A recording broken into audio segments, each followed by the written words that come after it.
I'm Andrea. And I'm Elizabeth.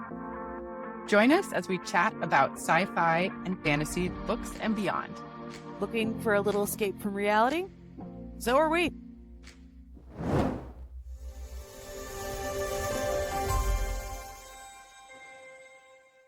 So welcome to Galaxies and Goddesses. In this episode, we're going to chat about The Girl Who Drank the Moon and a few related topics. Let's get started. So our full moon theme continues, but this time we picked a children's book. It's called The Girl Who Drank the Moon by Kelly Barnhill, and it was published in 2016, but it won the Newbery Award in 2017. Excuse me, I should be saying the Newbery Medal, I guess, right? Technically, it's the Newbery Medal. Usually it would be like a gold, round, like actual medal. That's what's on mine. Yeah, that one. Yeah, that one. Yeah. Yeah, mine doesn't have that.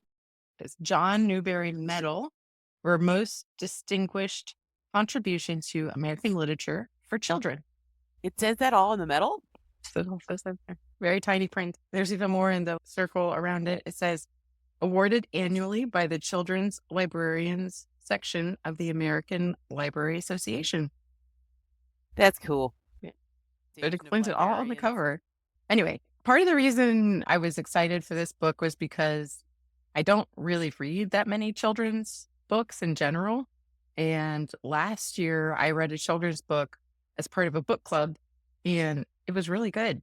I actually cried a lot. I wasn't expecting to be emotional for a children's book. It was A Monster Crawls by Patrick Ness. It was about a 12-year-old boy who is dealing with his mother's terminal illness. It was a super emotional read. I think it takes a lot of skill to write a book that can be both entertaining for kids and for adults. And so I'm trying to maybe read one children's book a year. That's a really great goal. I never would have thought that or said that out loud to myself.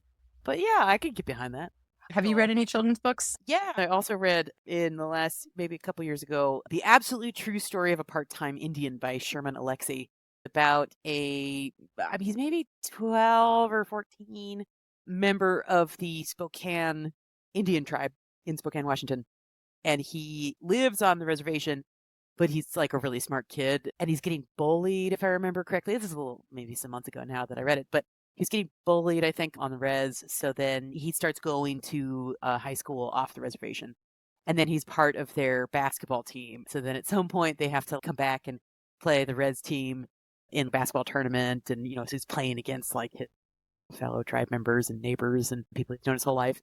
But it's got a ton of cartoons in it, and it's actually quite funny. It's very funny. As someone who's not a parent, to necessarily say that you need like a reminder about how aware and intelligent kids are, and like how much they pay attention to and how much they pick up on, because they pick up on everything. And so, it's kind of fun as an adult to then be reading children's literature or sort of the younger side of young adult literature. It's fun to be reminded of those things you read. But yeah, it's very funny. Like, I think everyone should read it. That middle grade school time frame is when a lot of kids start to read longer books and start to maybe develop an interest in reading rather than it just being an assignment. So reading stories about being bullied is maybe, unfortunately, a common theme also at that age. Yeah. Unfortunately. God, kids the worst. They're so mean to each other. I mean, people are mean to each other, but like kids are really mean to each other. There's no real bullying that takes place in The Girl Who Drank the Moon. It's more about her discovering her own power and learning who she is, and sort of that self-awareness. It's set in a really interesting world, kind of how children's books are able to simplify things to discuss larger themes. This world is very simplistic. There's the bog and the forest and the free cities, and everything is simple but yet expansive. How did you find the setting? The world that it describes is very small, it seems. I mean, you can imagine it on a larger scale, but yeah, there's the protectorate and the free cities and the forests in between them, basically. Some worlds in science fiction and fantasy are like more well realized or more well drawn. The details are more filled in, and this one was on the lesser side, so it does felt kind of like a small world. Not that I'd like to a negative point, but yeah. Seems sort of simplistic, but it's also a children's book too, and it's not really long, so there's not necessarily tons of space for a fully realized world to be drawn. The way it was described in my mind, I pictured something like an anime by Hayao Miyazaki, like Spirited Away, where these sort of fantastical creatures are trudging along and everything comes to life. It felt like a fun, childlike imagery. So I enjoyed that. Not every book I read is like that. Yeah. Once in a while, that's something fun to read, but that's not Yeah. something I would read every day. Yeah.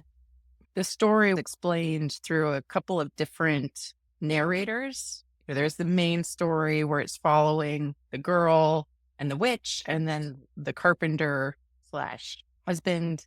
But then there's also a few chapters that are written in italics that are like the stories being told by the mothers of the town. Did you pick up on that? Yeah. Or was it by the girl herself, though, as an adult?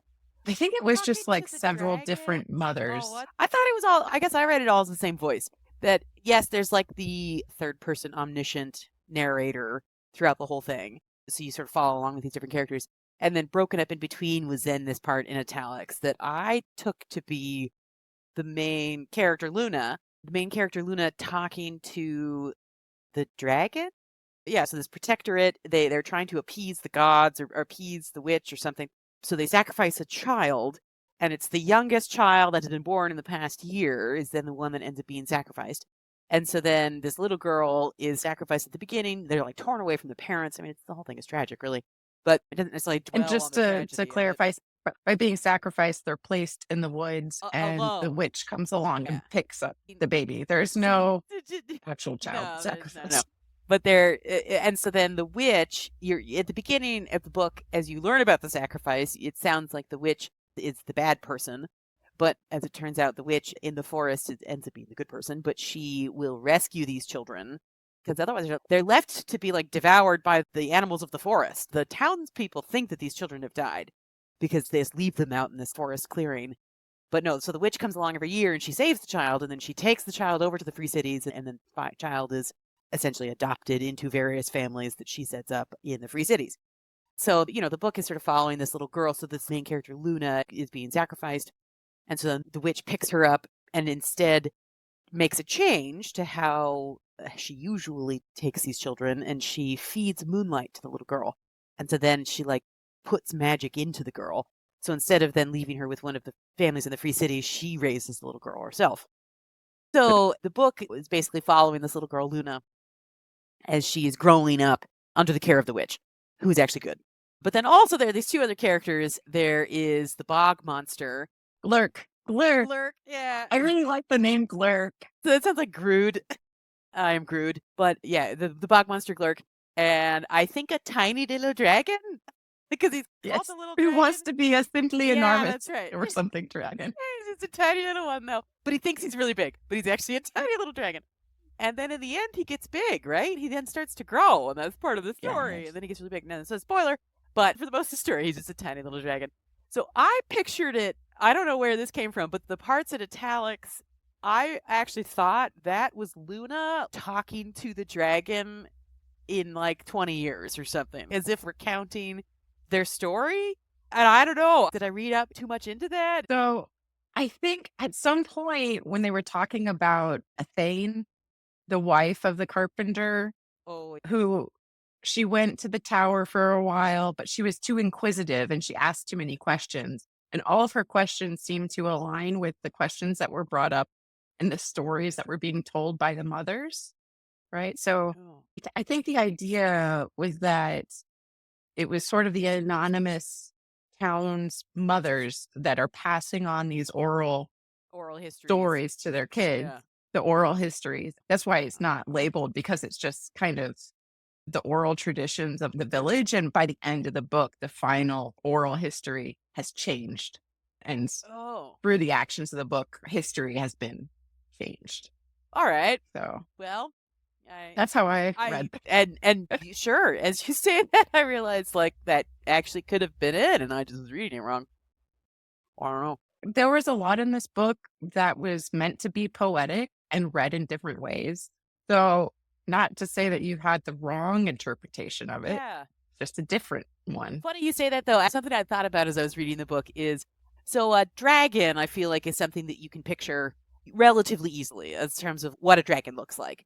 But a bog monster is very open to interpretation. And I'm curious, how did you picture the bog monster? What was your bog monster like? I pictured him as like a giant kind of salamander creature or like Gila monster-esque, but he had 6 arms, right? Oh, And at oh one yeah, okay, I point it didn't make said that up. Yeah, there were 6 arms. Yeah. I don't know why, but it was more human shaped. Like I pictured 4 human arms and then like maybe a really old man grotesque face. I don't know why. weird. And as I was reading and I was picturing this to myself, I was like, this is actually a really strange thing for me to be picturing. What I have in my mind, if they were turned it into a movie, this is never what that character would actually look like. It's kind of a really odd, weird, I don't know why that was what I was imagining. Then maybe about halfway through, I was like, maybe I should be picturing different instead of this like human monster thing. Like imagine Freddy Krueger style, like weird sort of grotesque face. Wow. Like not exactly Freddy Krueger, but just kind of in that vein. And this really elongated human torso with 4 arms. Pictured like a talking like lizard salamander creature, not human Yeah. at all All right. in my mind. Yeah. Crawling on the ground most of the time. Yeah. And mine was It's definitely interesting like that we had bipedal, 2 legs, and then these 4 arms. that's how he is described a little bit. There was a time where he mentioned he used to fight with swords and Using four he could arms. use all 4 of his Yeah. arms. Oh yeah, yeah. I did have a harder time imagining that Your giant part salamander of fighting the with story. swords. That's funny. Yeah, you mentioned that there's this sort of poetic feeling to it. I definitely got that sense too. It almost felt kind of dreamlike in a way. Not really like fever dream, but just sort of wistful, ethereal kind of. So, yeah, it did seem like there was a lot open to interpretation. And kind of thinking about it now, like maybe that's something that's really captivating about the book is that more Mhm. than in many other books, you can bring your own interpretation to things. So I'm sort of thinking about other parts of the book. There's the little girl's mother, the biological mother, like the mother that had her baby stolen from her, that then became the main character, Luna. She ends up locked in a tower because she basically kind of goes crazy after the loss of her child or her infant. And one thing that kind of tough sometimes with stories is when you can find a hole in the plot because not that it ruins it by any means, sort of like, and maybe there's sort of like some nostalgia to this, but like the cartoon Little Mermaid, that the plot hole is that you see her sign her name to the contract, Ariel, so she knows how to write her name, so she could just write her name down at some point and be like, just say this word, or like write her name in the sand as soon as she arrives on the beach. Like, come on. But that doesn't mean that I don't like Little Mermaid. I love Little Mermaid. It's very much nostalgic from childhood. But anyway, yeah, I sort of felt like a plot hole that I thought of that sort of feels like a Little Mermaid that like didn't really ruin anything. So she at one point makes these paper birds. She makes like thousands upon thousands of them that then she just amasses inside her prison cell. And then at one point they break out of the prison cell. Well, why didn't she do that A a long time long ago. time ago? I suppose maybe the power of a bunch of paper birds would take a lot of paper birds, but I don't think that needed 12 years of holding paper birds. She probably was magic enough to break the wall. So, I mean, come on. Probably. Yeah. But I think the impetus for her getting that final motivation was seeing the carpenter venture forth. And she finally was like, okay, I got to help. She was watching him the whole time and he was going to start his trek into the forest. And so that kind of motivated her to leave. But yes, Yeah. if she had enough power to just break out earlier, it would have saved a lot of time. But then there would be no story, right? Yeah. But yeah.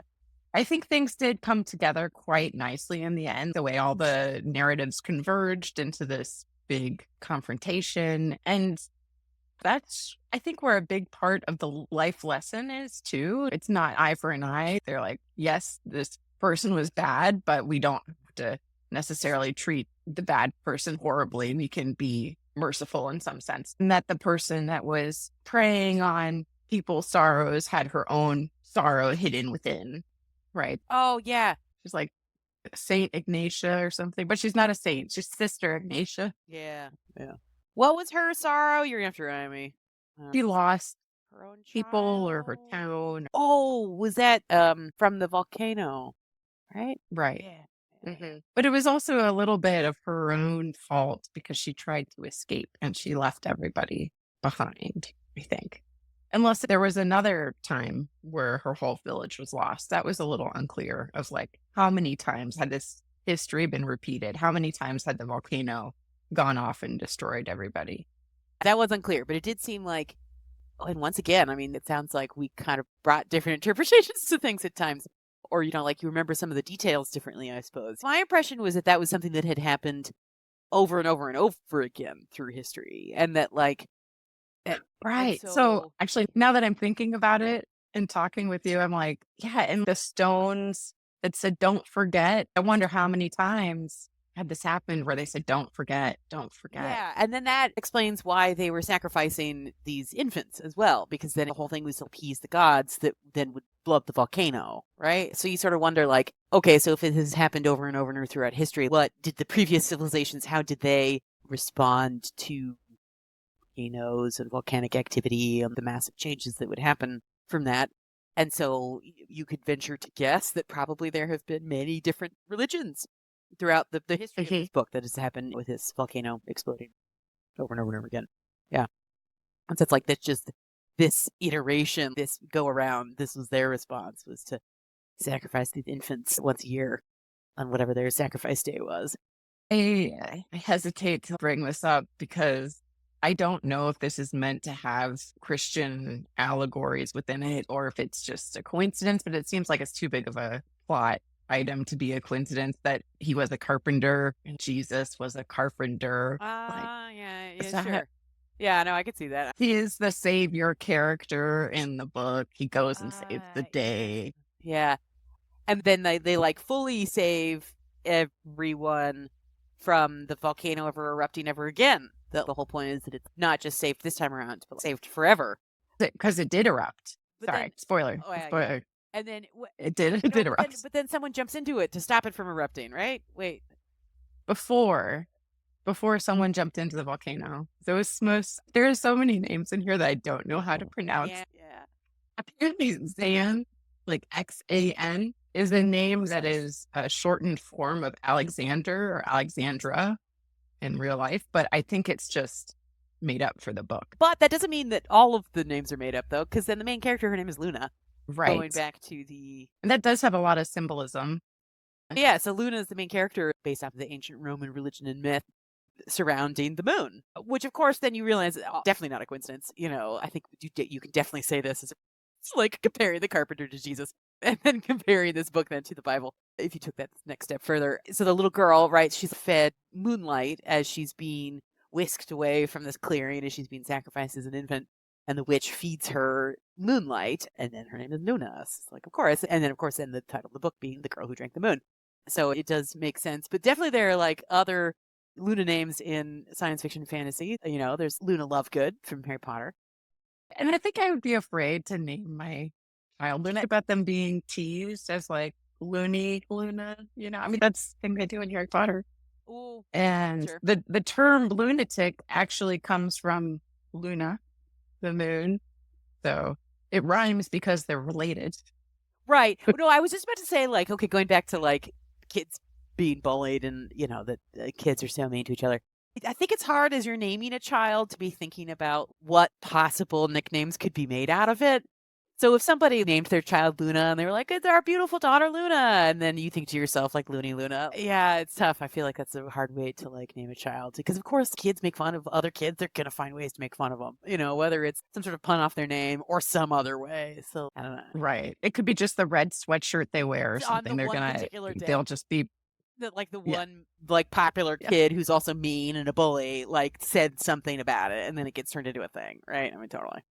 Um, Going back to lunatic, I didn't ever think about it actually. Of course, I knew Luna and Moon, like a lunar eclipse, like the lunar cycle, like yeah, the lunar module or whatever to land on the moon. I never thought about it with lunatic though. But sure that the moon always has this connotation that stuff happens in the full moon, right? So I guess until about 1700, there was a common belief that the moon actually caused illnesses like epilepsy and other Yeah, totally diseases. tracks. Yeah. Uh, And just blame it on the moon. yeah, It's the right? full moon. People still do that. So working in the healthcare industry, I've worked on labor and delivery floors before. And it would always be a thing that would be said, especially on the night shift, that like, oh, it's a full moon tonight, that there's going to be some crazy stuff that comes in. I sort of wonder how much of that is true and how much of that is just sort of healthcare superstitions that continue to be passed on from generation to generation of a healthcare worker. I'm sure the ER is always, especially the night shift in the ER, is always aware when it's a full moon. And yeah, it's kind of funny. So how much of this is sort of placebo effect that you expect crazy things to happen, so then they happen, or you pay attention to the crazier things more than you would on other nights, but it's just the same every night. So the moon is also a symbol of duality as well. And I think that came across in the book a couple of places. I mean, we talked a little bit about how it had the theme of history repeating itself, but in some ways, the grandmother and the daughter, Luna, were opposites. They talked about how she had long silver hair versus the daughter having long dark hair. And it made me think about the full moon versus the new moon. Oh, yeah. Opposites in the book about like sort of similar to, you could think of the moon feeding other parts of the moon, or the moon feeding itself throughout its phase cycle, and sort of like older moon to a new moon. You said grandmother. Do you mean the witch? Is that who you meant? Okay. Yes. She calls her grandma. Right. But then at the end of the book, okay, spoiler, that she then is like feeding Luna her magic, and it's ending her life at the end. She's lived for, it doesn't ever say how long, she's lived for a very, very long time. But then she's reaching the end of her lifetime, and her energy is fed to Luna as Luna is approaching her maturity. And the same thing happened to the grandmother, Zan, So, that like, Zoe is the guy. yeah, The guy. yeah, whatever it was that like that she says, who knows how long ago that was, but he was a very old magic person, and he taught her kind of everything he knew about magic, and then at the end of his life he then passed on his energy to her, and then he died, or whatever happens to the magic people in this world. So that was what happened for her, as she became, a mature magic person. And so now the same thing is happening for Luna. And yeah, with that, you could sort of compare that to the moon, I guess. The ebbing and the flowing, the waxing and the waning. So it's this idea of duality and maybe changing perspective. There's just so many things that you could apply to that. The idea of two things being true at the same time came up a couple times in the like book. the witch is good and she's bad. And the girl, she said when she turned 11, she liked that number because it was both symmetrical, being two ones, but then also an odd number. So not divisible. So it's even and odd at the same time. Or like the dragon is a small dragon and he's a big dragon. Or extremely, what was it? It was like extremely large dragon or something. Simply enormous, was it? Simply enormous dragon. Yeah. As we were sort of preparing to record this podcast, we were kind of going through books that we've read. A title that came up that we both have read is The House of the Cerulean Sea by T.J. Klune. The thing that made me immediately go back to The House of the Cerulean Sea, though, is because then my sister's a really big reader, and she was the one who actually gave me the book. And it's got kind of like a whimsical, kind of silly cover, and I was like, okay, sure, I'll read this, okay. But then it actually is so charming and cute. But one thing that we continue to reference about that book is at some point it has extremely upper management. Capital E, capital U, capital M, extremely upper management. And it's so perfect for like stupid bureaucracy. Both of us are healthcare workers and, working in the bureaucracy of healthcare. Yeah, it's very funny, actually. Yeah, simply ginormous dragon or something. Extremely upper management. So he's like a giant dragon and a little dragon. I think there's a lot that can be discussed with this book. Would you say it met your expectations? Did you have expectations going into this? I didn't really. I try to not. I mean, well, we all judge books by their covers. I mean, come on. Who doesn't? I mean, here, I immediately said, The House of the Cerulean Sea. It's got kind of a silly cover, and I was sort of doubting this book that my sister was giving to me. So I didn't necessarily come in with expectations. I do remember as a kid, I tried to read all of the Newbery Medal winners. I remember in my hometown library, there was like a poster in the back in the kids section that then had the list of all of the Newbery Medal winners and then their cover. And then, of course, as time went on and there were new winners, they would just cut out a tiny little picture and tape it onto the poster at the end. So that was always a fun way as a kid to kind of help guide my reading as I was really getting into reading at sort of the age you were mentioning, like about middle school age is when oftentimes kids get really into it. And so, yeah, I didn't necessarily have a ton of expectations. As I was reading it, I did enjoy it. It was a really quick read, as kind of kids' books or younger fiction can be. So then I maybe kind of inhaled it, which then sometimes means that you don't always enjoy some of the details. So I have realized that I've enjoyed talking about it. And actually, sometimes that happens with books, right? Where the talking about it makes you like a little bit more. So kind of exploring some of the details of it has made me appreciate it more when I was reading it. I didn't know what to expect. I like the little dragon reference in general. A book gets a little a bump up in my opinion if Anytime there's a with dragon involved. So automatically, it's I better when appreciate there's. it. Yes. All right, I'm gonna keep that in mind. I didn't Yes. know that. I learned a new detail. But That's funny. I've only read one other book by this author. Speaking of dragons, the other book was called When Women Were Dragons. So I was excited to read that, but then it was just a little too confusing for me. So I liked this more than I liked the other book by the same author and was pleasantly Oh, you're surprised saying the by other this book. one that you read that she wrote was more confusing. Yes. No. And Okay. it's intended for adults. So maybe they're just supposed to get more, but one of the major themes in her other book is feminism. And so there are women that turn into dragons. And it's unclear exactly to me why they're turning into dragons. And maybe they're turning into dragons for different reasons. But that was also unclear. I don't need everything spelled out for me, but it's nice when the sort of poetry is somewhat more obvious. And because this is a children's novel, I think it was a little more clear what the intended morals to the story were. Yeah, Does that make sense? totally. And yeah, once again, going back to this sort of poetic prose, I almost feel like that can maybe play better in kids' books sometimes.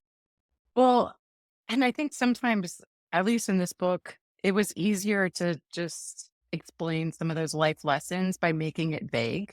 And then it can apply Huh. to a lot of different Yeah. situations, right? It's more of a universal approach. Yeah, and maybe it's also, as we were saying earlier, like kind of bringing your own interpretation to the book. I think that would appeal more to kids, maybe. And maybe it's also easier to try to sort of talk about kids' kind of lessons within a book or values or themes within a book that maybe it appeals more to children when they can bring their own imagination to it. Right. So, for example, one of the things that when I read it, it made me question, was this just a device to explain violence to kids? When the man's face got cut up by all the paper cranes and birds and animals in the prison cell, was it really that she just beat him? You know what I mean? Like, was that really, it was just a way of avoiding explaining that someone was like physically beaten and saying it was done through paper animals. And Yeah. it kind of made me question, maybe this is a way of softening some of the hard to talk about topics.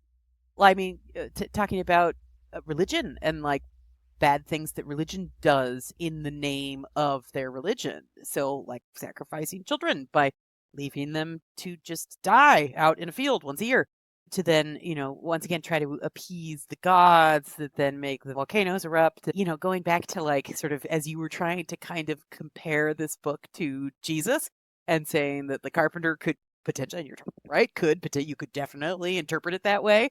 That so often religion is trying to answer the big questions of why do bad things happen? Why are there natural disasters? Why do adults act the way that they do? Or, just in trying to sort of answer these big life questions that then religions come up with different ways to answer those questions. And so that then could also sort of be a way to talk about religion and to talk about the unknown and the uncertainty for kids. Or why you should ask questions, why you should be curious and not just take everything at face value, right? Yeah. There's so much in that's just, oh, this is the way things are, and that's the way it's always been. And that's not really the way things are, and that's not the way it's always been. Because then going back to like the Jewish or within Islam, like explaining who Jesus was versus then the Christian religion that then founded upon who Jesus was. And yeah, so it just kind of depends upon your perspective, right? Is she a good witch or is she a bad witch? Well, she's a bad witch to the townspeople that are sacrificing these babies. They think that they're like sacrificed to her, but really she's saving these children from these crazy adults that are sacrificing children.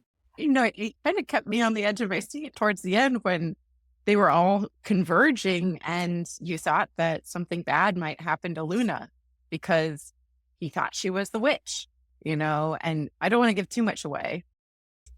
So what did you think of the book overall? If you had to give it a rating, what rating would you give it?